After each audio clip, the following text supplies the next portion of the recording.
Salut les Rétais. On sort de 3 mois de chantier, alors qui pour moi était un peu compliqué au mois de janvier parce que quand je suis rentré j'étais blessé de la route du Rhum avec donc un décollement de la plèvre, côte cassée, choses comme ça dans la transat retour.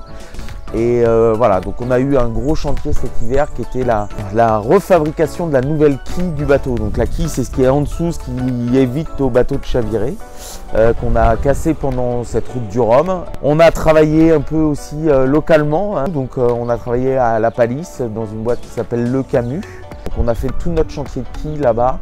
Malheureusement, on n'a pas pu fabriquer la quille chez Le Camus parce qu'ils n'avaient pas de tête 5 axes, parce que c'est une quille, ça part d'un bloc et c'est usiné. Donc ça a été fait au Mans chez ArcelorMittal. Là, on a quand même un gros savoir-faire chez nous, quoi. On a refait tout le mât aussi cet hiver. Donc vraiment en préparation du Vendée. On vient de refaire entièrement le système hydraulique du bateau, donc ce qui permet de faire bouger cette quille qui fait quand même la bagatelle de 3,7 tonnes.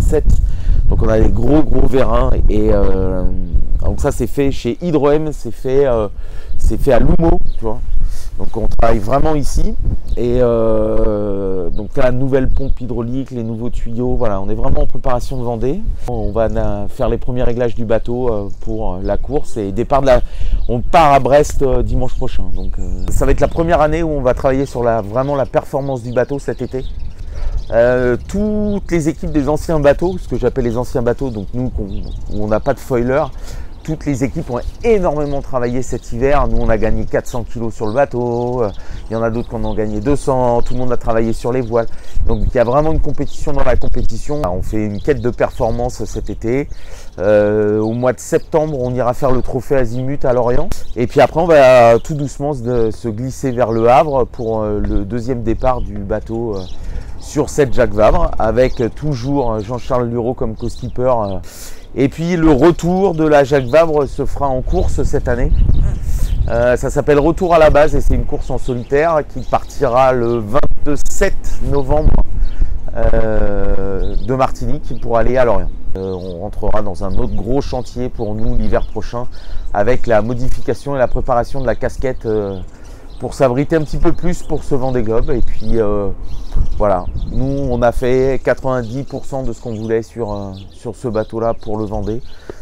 On a pas mal d'événements avec tous nos partenaires, Human Immobilier qui est le partenaire majeur. On a toujours cette société de New York et BAC avec lequel on développe énormément le hashtag Réveillons-nous avec le plastique. On a développé des matelas vraiment 100% recyclables et avec de la matière collectée en mer. Et c'est vraiment un peu le fil conducteur aussi de ce projet qui est bien attaqué entre Human, tu vois, le nom de ce partenaire majeur, et de ce Réveillons-nous. Voilà, c'est vraiment une histoire humaine.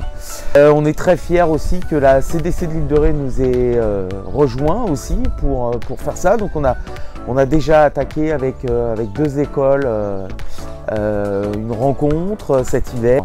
Donc c'est plutôt voilà, c'est une belle aventure qui va nous emmener tranquillement dans ce chenal des Sables d'Olonne, et puis ça va aller très vite. C'est la 10e édition du Vendée, ils attendent entre 3 et 4 millions de personnes. Donc ça va être